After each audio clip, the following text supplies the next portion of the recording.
for the Happy Valley Cemetery, a burial ground that, according to Taylor County records, exists, but experts and locals of the Happy Valley area just are unable to find it. Yeah, and since then, you all have been taking to social media telling us about similar and successful searches for cemeteries. One of those is in the Pleasant Valley Cemetery, and our John McMichael has the story of its discovery.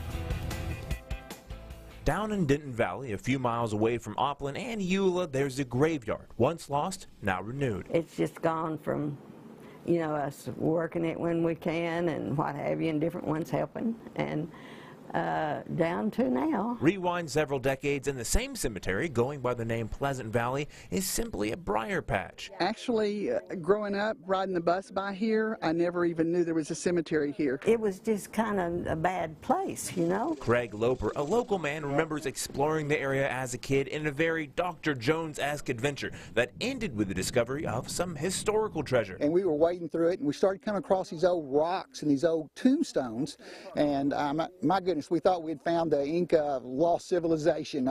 It was really kind of spooky. Now, this particular spooky old resting place didn't hold many occupants, and several of the occupants it had held from the late 1800s onwards had been removed at one time or another. And the reason they were and the reason they abandoned it were due to a water shelf lying directly beneath the plot of land the cemetery rested on. When they would start to dig a grave, water would come up in the grave. And since nobody wanted to bury their loved ones in a small pond, the site was abandoned, forgotten about, and left to rot.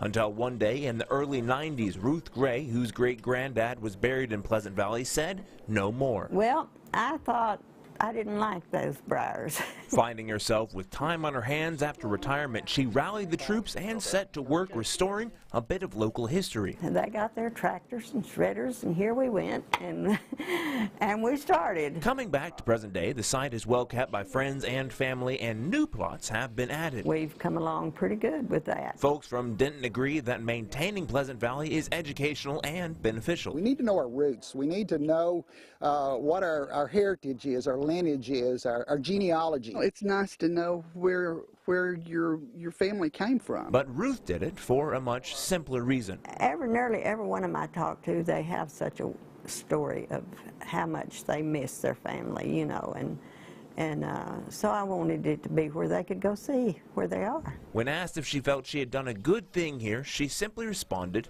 yes. Well, how could it be bad? How could it be bad? Reporting, John McMichael, KRBC, Abilene's local news. John, thank you. Mrs. Ruth Gray and the others are working to raise money for the cemetery's continued upkeep.